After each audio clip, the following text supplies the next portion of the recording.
Hi மக்களே, இன்றைக்கி எதை பற்றி பார்க்கறனா மறுபடியும் ஒரு அன்பாக்சிங் தான். ஃப்ளிப்கார்ட்லேருந்து நம்மளுக்கு ஒரு பார்சல் வந்திருக்கு. என்னன்றது எனக்கு சரியாக தெரில மக்களே. நான் நிறைய பொருள் ஆர்டர் போட்டிருந்தேன். இது ஓப்பன் பண்ணி பார்த்தா தான் தெரியும் நம்ம என்ன ஆர்டர் போட்டிருக்கோம், என்ன வந்திருக்குன்னு தெரியும் நமக்கு. நம்மளோட வெப்பனை வந்து எடுத்துட்டோம். இப்போ வாங்க நம்ம அன்பாக்சிங் பண்ணலாம்.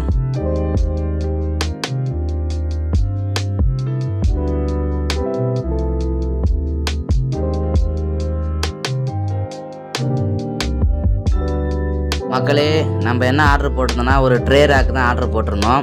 எதுக்குன்னு பார்த்தீங்கன்னா நம்மளோட பீட்டா ஃப்ரைஸை பாட்லிங் பண்ணுறதுக்காக வாங்கியிருந்தோம். அந்த பாட்டிலுக்கு இடம் இல்லை அப்படின்றதுனால இதுக்கு பார்த்தீங்கன்னா ஒரு 4 கம்பார்ட்மெண்ட் உள்ள ட்ரே கொடுத்துருந்தாங்க. அதை கனெக்ட் பண்ணுறதுக்கு பைப்பு கொடுத்துருந்தாங்க. இந்த ஃபுல்லு வந்து பிளாஸ்டிக் தான் மக்களே. பில்டு குவாலிட்டியுமே ஓரளவுக்கு பரவாயில்லாமல் தான் இருக்குது. இந்த ரேட்டுக்கு இது ஓகே. ரேட் பார்த்தீங்கன்னா 260 ரூபாயோ சம்திங் என்னமோ வந்துச்சு.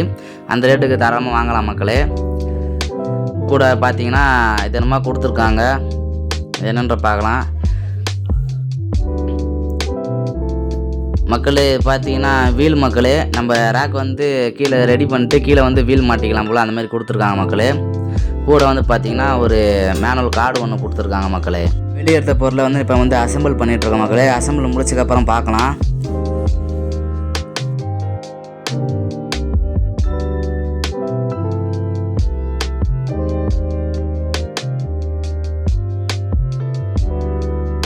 நான் எதிர்பார்த்த விட ஹைட்டு நல்லா தான் இருக்குது. பில்டு குவாலிட்டி ஓகேவாக தான் இருக்குது. ஆனால் நம்ம என்ன பர்பஸ்க்காக வாங்கினோம், இப்போ அதை வீட்டில் என்ன பர்பஸ் வச்சுக்கலாம் மட்டும் பாருங்கள் மக்களே. இப்போ பாருங்கள், நான் பீட்டா ரேக்கு பாட்லிங் பண்ணுறதுக்கான வாங்கியிருந்தா வீட்டில் எங்கள் அம்மா தூக்கி பொட்டேட்டோ போட்டு வச்சுருக்காங்க மக்களே. கேட்டால் இடம் இடைஞ்சலாக இருக்கும். அடுத்த கணக்கில் பார்க்கலாம். பாய்.